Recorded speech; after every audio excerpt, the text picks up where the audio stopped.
Good morning all of you. सभी विधि के विद्यार्थियों का ई लेक्चर में पुनः स्वागत है। हम जो सब्जेक्ट पढ़ रहे हैं law of torts, topic to topic हम इसको पढ़ते जा रहे हैं। जो इसमें हमने टॉपिक लिया है वो है लॉ ऑफ टॉर्ट के एक्सेप्शंस, और काफ़ी सारे एक्सेप्शन हम पढ़ चुके हैं। वारंटी नॉट फिट इंजूरिया, सैनिटी नॉट फिट इंजूरिया, act of God, inevitable accident, work of necessity.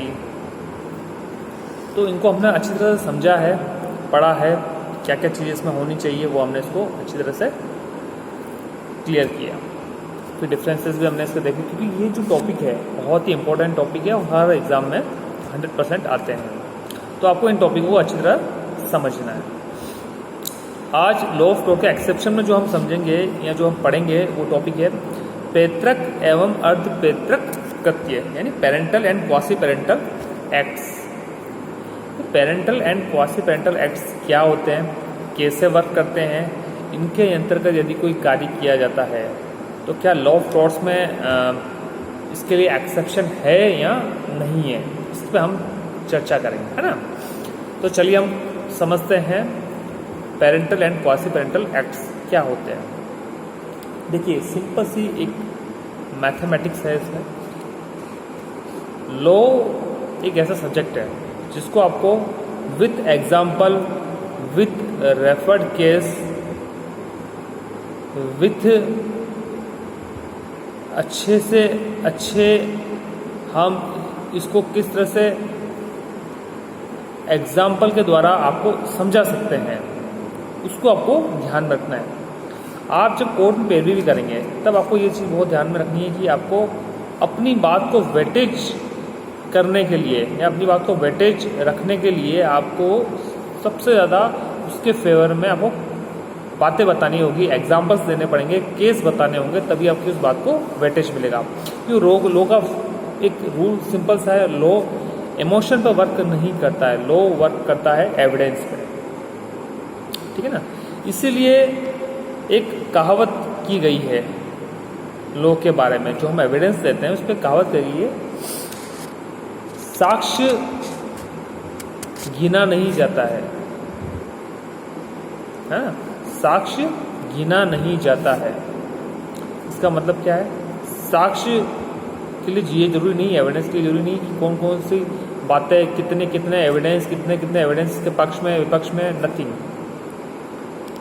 उसका जो क्रक्स है उस एविडेंस का, उसको समझा जाता है ना। तो चलिए इसी क्रम में हम आज पढ़ते हैं पैतृक तुल्य कृत्य क्या होते हैं, वो एक्सेप्शन है या नहीं है। एक सिंपल चीज़ है, बच्चा यदि अपने फैमिली में अपने माता पिता की बात नहीं मानता है, वो गलत रास्ते पे चलता है, तो पेरेंट्स क्या करेंगे, उसको समझाने का प्रयास करेंगे, और यदि वो नहीं समझेगा तो पेरेंट्स उसके ऊपर डांटेंगे, उसको थप्पड़ मारेंगे, उसको उस स्थान पर जाने से रोक देंगे। यानी जो भी अपनी तरफ से गुड फेथ में जो एक्टिविटी होती है पेरेंट्स की तरफ से वो की जाएगी। इसके पीछे ऑब्जेक्ट क्या है, ताकि बच्चा सुधरे और बच्चा बिगड़े नहीं, उसकी संगत जो है वो एकदम सही तरीके से रहे। जो ऐसा कृत्य पेरेंट्स के द्वारा किया जाता है तो वो लॉ टॉर्ट्स में अपराध नहीं माना जाता। बच्चे को समझाना, सही दिशा में लेके जाना, उसको अच्छी अच्छी बातें बताना कि कौन सा उसके लिए सही है, कौन सा उसके लिए गलत है। ये जो भी डांटना, पटकाना, ये जो भी चीज़ है, ये क्या है, ये पैतृक तुल्य कार्य है। अब पैतृक तुल्य कार्य माता पिता के द्वारा बच्चों के साथ किए जाते हैं, शिक्षक के द्वारा यानी गुरु के द्वारा स्टूडेंट के प्रति किए जा सकते हैं। बहुत सारे ऐसे मेंटर्स हैं जो अपने स्टूडेंट्स के लिए कर सकते हैं, बट ये जो कार्य होने चाहिए ये गुड फेथ के अंतर्गत होने चाहिए और बच्चे को गलत दिशा में जाने से रोकने के लिए होने चाहिए, है ना। अब एक गार्जियन है, एक गार्जियन अपने अंडर में जो भी व्यक्ति है उसके अंडर में बच्चा है, बच्ची है, जो भी है जिसका वो गार्जियन बना है, उसकी सेफ्टी का जो दायित्व होता है वो किसका होता है, उस गार्जियन का होता है। तो उस गार्जियन को ऐसे कार्य करने हैं जिससे उसकी सेफ्टी, बच्चे की सेफ्टी बनी रहे और उसको नुकसान नहीं हो। तो हमें इन छोटी छोटी बातों पर ध्यान देना है कि जो भी पिता के द्वारा, पैतृक तुल्य द्वारा या क्वासी पेरेंटल एक्ट के द्वारा जो भी कार्य होते हैं वो कार्य लॉ ऑफ टॉर्ट्स में अपराध नहीं माने जाते हैं। एक सिंपल सी चीज़ है। आज एक टीचर ने यदि स्टूडेंट को डांट दिया, वो ढंग से पढ़ाई नहीं कर रहा है, पढ़ाई के समय वो अदर एक्टिविटीज़ कर रहा है, तो एक टीचर उसको समझाएगा कि नहीं आपको ये काम करना चाहिए। अगर वो नहीं करता है तो यदि उसको डांटता है तो उसका वो कार्य उसके लिए अपराध नहीं माना जाएगा, क्योंकि वो उसको सुधारने के लिए कार्य कर रहा है, न कि उसको बिगाड़ने के लिए कोई कार्य कर रहा है। अब नेक्स्ट अर्ध पैतृक यानी क्वासी पैतृक जो कार्य होते हैं वो कार्य किस तरह से होते हैं वो मैं आपको समझाता हूँ। देखिए, क्वासी पैतृक यानी क्वासी पेरेंटल एक्ट जो होते हैं वो अर्ध पैतृक तुल्य होते हैं, यानी वो पिता नहीं होते हैं या पिता के समान नहीं होते हैं, बट वो उसके हितैषी होते हैं। और हितैषी में जो जो लोग आते हैं वो कृत्य होते हैं क्वासी पेरेंटल की तरह वो कृत्य होते हैं। अब देखिए, बहुत सारे ऐसे कृत्य होते हैं जो समाज के लोग आपको सिखाते हैं, समाज के बड़े बूढ़े आपको सिखाते हैं, समाज के जो वृद्धजन हैं, ये समाज के जो सज्जन लोग हैं, समाज के जो बड़े लोग हैं वो आपको सिखाते हैं कि ऐसा कार्य नहीं करना चाहिए, ये कार्य गलत है, और उसके लिए आपको डांटते हैं, उसके लिए आपको कभी कभी एक छोटा सा स्लैप भी मारते हैं। तो वो एक बुरा कृत्य नहीं कहा जाएगा। क्यों? क्योंकि इसके पीछे एक ऑब्जेक्ट होता है, क्योंकि उसका उद्देश्य यही कि आपको सुधारा जाए, आपको इन गलत चीज़ों से बचाया जाए। तो ये जो भी एक्ट होते हैं, ये एक्ट जो लॉ ऑफ टॉर्ट्स में बताए गए हैं, तो ये एक्सेप्शन के रूप में आते हैं। तो उसमें बहुत सारे एग्जांपल्स थे। जो केस था वो था रेक्स वर्सेस न्यूपोर्ट वाला केस था, बहुत ही अच्छा केस था।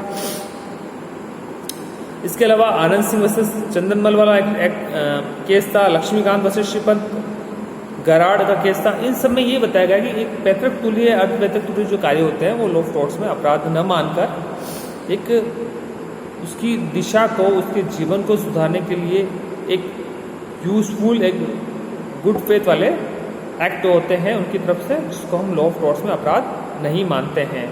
और ये जो उसके द्वारा भी किए जाते हैं उसमें उनका इंटेंशन, उनका गुड फेथ, उनका अफेक्शन, ये सब चीज़ें इसमें होती है। इसलिए हम इसको लॉ ऑफ टॉर्ट्स में एक्सेप्शन में लेते हैं, न कि इसको अपराध में मानते हैं। आजकल आपने देखा होगा कि जैसे ही लड़का लड़की अपनी एज के 18 साल या 21 साल का होते हैं, लव अफेक्शंस होता है, बहुत सारी चीज़ें होती है। अब पेरेंट्स उसके लिए झगड़ते हैं कि नहीं हमें तो उससे शादी करनी है, बहुत सारी है। पेरेंट्स देखते हैं कि वो लड़का क्या करता है, कितना कमाता है, कमा के खिला भी पाएगा नहीं आएगा, क्योंकि फर्स्ट अट्रैक्शन जो होता है वो केवल एक अट्रैक्शन ही होता है ना। बट चकाचौंध में दोनों एक दूसरे को समझ पाने की जगह केवल एक अट्रैक्शन में डिसीजन लेने की कोशिश करते हैं, जो सही नहीं है। यदि उसके लिए पेरेंट्स इन चीज़ों को अवॉइड करते हैं और उसको इन चीज़ों से रोकते हैं, उसके लिए जो भी वो तरीके अपनाते हैं, तो वो एक अपराध नहीं कहा जाएगा, क्योंकि पेरेंट्स जानते हैं कि उसके लिए अच्छा क्या है, उसके लिए बुरा क्या है। सिंपल सा मैं आपको एक एग्जाम्पल के द्वारा बता रहा हूँ। तो उस समय पेरेंट्स के द्वारा यदि कोई ऐसा कृत्य किया जा रहा है तो कृत्य वो एक्ट जो है वो एक्सेप्शन के अंतर्गत आएगी। ठीक है ना। चलिए नेक्स्ट चैप्टर में हम नेक्स्ट टॉपिक के बारे में डिस्कस करें। ओके।